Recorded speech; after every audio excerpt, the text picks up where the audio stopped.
Good evening, everyone. I'm Archith. Thanks so much for joining us. Brad and Jenny have the night off. Both of Georgia's U.S. senators are up for re-election this year, making the Peach State a key battleground this time for the upcoming election. A candidate for one of those seats spent his day in Augusta pushing for support. WJBF News Channel 6's Kim Vickers talked to Reverend Raphael Warnock about his campaign. Reverend Warnock spoke to Augusta faith leaders and Richmond County Democrats as part of his Georgia Voices tour. He spoke about civil rights, health care, and the open Senate seat. So let me be very clear. We must insist, first of all, that Mitch McConnell hold true to the McConnell rule and to what all of the other Republicans, not only him, you can hear David Perdue over and over again as they denied the last president his nominee because they said it shouldn't happen because it was the year of the election. Reverend Warnock's visit to the Garden City came on the heels of an important endorsement. I'm very grateful and deeply honored to have received the endorsement of President Barack Obama. And it means a lot, particularly in this moment in which the Affordable Care Act is under attack. Reverend Warnock says as a health care advocate, all Americans deserve the right to affordable health care, and he claims that right is in jeopardy. People are rightly focused on the election, but about a week after the election, there is a hearing in the Supreme Court regarding the future of the Affordable Care Act. It is something that I will protect, stand up for, and try to extend and strengthen.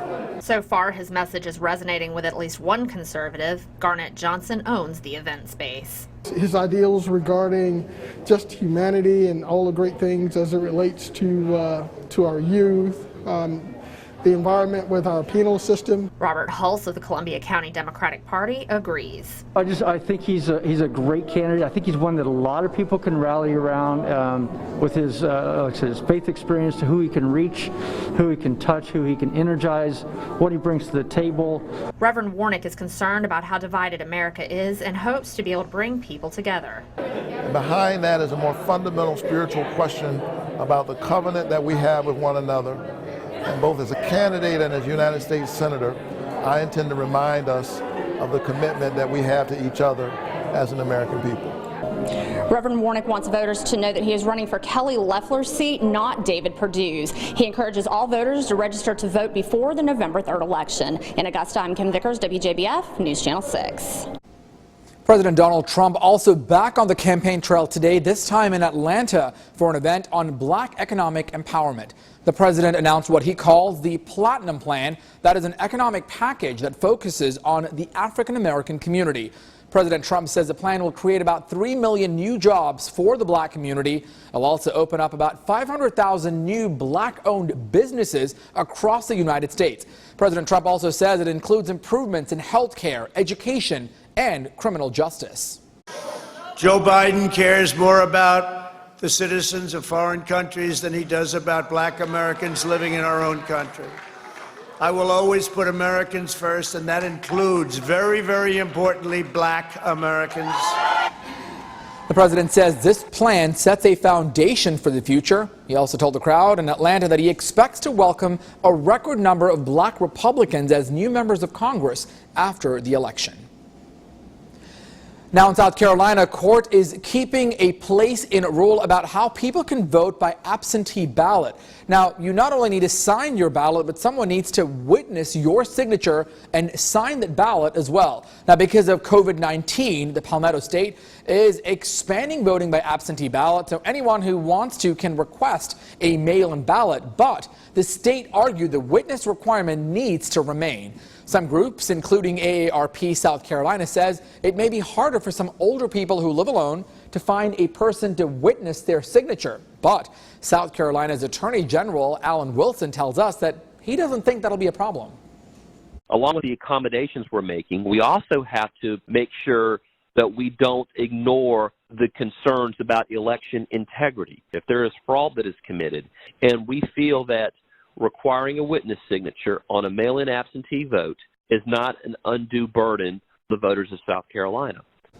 The South Carolina Democratic Party says the witness requirement is an unnecessary burden on people trying to vote safely, and that state Republicans are fighting common sense reforms to make it harder for people to cast a ballot in this important election. Well, tonight is the calm after all the storms that we had earlier and some of our rain showers. For sure, all that activity is now pushed off to the east. This is ground clutter from the radar, but notice all the way down the Charleston we've had some showers and storms, and also near Savannah. So that's been the case, and the case was earlier that our showers and storms that have moved on in, they have now moved on out, and it is quiet for the rest of the night. Jiffy Lube Skyview cam right outside Television Park showing a Bobby Jones Expressway that is dry. It wasn't earlier, as we all had some rain for sure. 74 in Augusta, Waynesboro at 74. Already starting to see the 60s. Washington, Lincolnton at 69, Edgefield 68, and a little bit of fog, I think, tomorrow morning, so be careful for that. A high temperature 87 happened later this afternoon with a warm front that came on through, certainly above the average of 84, first time above average in a while. 71 the overnight low, so it was certainly muggy, nowhere near the 59 is where we should be for this time of year. Here's Futurecast, Saturday morning, 6 o'clock. Notice the clouds. You know, there could be a little sprinkle well to our south, not thinking that much of anything, but we're sort of sucked in these clouds for Saturday morning. I think this will continue at least about 11, 12 o'clock. Notice by 12 o'clock we'll start to break out. Once the sun comes on out and atmosphere starts to mix out here, we'll get rid of any fog and we'll start to have a really delightful day, and it will remain dry. Temperatures in the 80s for Saturday and Sunday, but there's some big changes headed our way as we get into next week. We'll talk more about that in just a few minutes. Tim, we can't complain about these warm temperatures. Keep those coming. South Carolina's Attorney General is now facing a lawsuit surrounding the Department of Energy's plutonium settlement funds. The suit that was filed in the Barnwell County Court Monday by Allendale and Barnwell counties, as well as the South Carolina Alliance. Now, these groups want to prevent the money from going into the state's general fund. Instead, they're asking for a split between Aiken, Allendale, and Barnwell counties, where SRS is located. Now, we have the full lawsuit listed on our website, WJBF.com. Another Richmond County school is now shutting down temporarily. Glen Hills Elementary is closing because of possible coronavirus activity at the school. Now, this is the fourth in Richmond County to shut its doors. A school board member tells us that she's not surprised that this is happening, but she says that everyone is working hard and that students are getting their best interest put forward during this pandemic. We're doing the best we can. Our teachers are afraid. Our teachers are still doing the best they can and still coming in there like real troopers. Hills Elementary will reopen on October the 5th.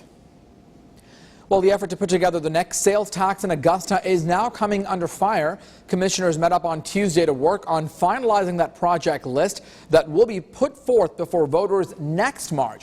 Well, some are not happy with that progress being made so far. There's still a lot of discussion being that needs to be done with this splashed, and when the next meeting is hadn't been announced yet. But I'll be truthful with you, I'm not liking the direction this one is going in. There's still 7th as the date to have a final project list that'll be approved. University Hospital is now cutting ties with its network of physicians. University Physicians Associates Chairman Chris Carlson told members the hospital will stop funding the group. He said the hospital blames the pandemic for the cuts. University Physicians Group is owned by its 400 stakeholder physicians working in 27 practices. Now, those include some doctors at the Center for Primary Care, which has locations throughout the area. We have that full letter posted on our website, WJBF.com. Well, U.S. citizens have now reported more than 193,000 cases of COVID-19 related fraud, and it lost more than $130 million since the first round of stimulus checks that were released. Now, according to a new study, Georgia residents lost the fifth most because of COVID-19 fraud in the country. Now, with losses in more than 4 million statewide. Cell phones are, in fact, the #1 way scammers retrieve your personal information, and credit cards are the most common payment method used by victims of these COVID-19 scams. So, financial advisors say the best way to avoid a breach is to know how government agencies will contact you. It's important to note how convincing some of these scammers can be. It's really easy to become a victim if you don't know what you're looking for. The most effective way to prevent this is to understand what these agencies will not do. The IRS, for example, will never initiate contact through email. Most of these scammers will request a specific payment method. The IRS will never request a specific payment method, nor will any other government agency. South Carolina has ranked in the top nationally for women killed by men for more than 20 years. But data for 2018 shows that the state finally made its way out of the top 10. A domestic violence task force was created in 2015 to address this issue. Money was invested in resources and programs for domestic violence victims, including some specialized departments within law enforcement agencies, as well as solicit officers. Now, the task force also spearheaded domestic violence legislation reform. Now, that contributes to South Carolina seeing a decrease in the number of victims.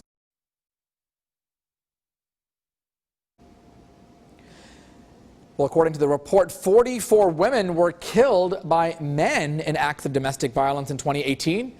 October is Domestic Violence Awareness Month. Well, still to come, the tribute to Justice Ruth Bader Ginsburg continued today. Justice Ginsburg made history once again while lying in state at the U.S. Capitol. We'll explain next. Certainly a good-looking forecast. We can't complain, Tim. Well, still to come, Breonna Taylor's family speaks out for the first time today since a grand jury decision. We'll hear from them coming up next. But first, the winning numbers for tonight's South Carolina lottery. Take a look. 3, 0, and 2. And the pick 4 winning numbers on your screen. 3, 0, 0, and 6. Good luck. Welcome back. Demonstrators across the country continue to demand justice in the Breonna Taylor case. Tonight, her family speaks out for the first time as new body cam footage of the night she was killed is posted to social media. Rena Roy reports. Tonight, protesters are making their message loud and clear for the 121st day in a row in downtown Louisville. Just hours before, the family of Breonna Taylor speaking out for the first time since the grand jury's decision was announced. You didn't just rob me of my family, you robbed the world of a queen. Taylor's aunt Bianca Austin wore Taylor's EMT jacket as she read a statement from her mother, who was standing nearby, too emotional to speak. I knew Cameron would never do his job, but what I do know is that him and countless others will go to bed sleeping with Breonna's face, still hearing her say her name. They're now demanding Attorney General Daniel Cameron release the grand jury report. Release the transcript! The Kentucky governor urging the same. A new autopsy report obtained by ABC News confirms Taylor died of multiple gunshot wounds. That grand jury charging Brett Hankison, one of the 3 officers involved, for allegedly endangering neighbors when he opened fire, but not with her death.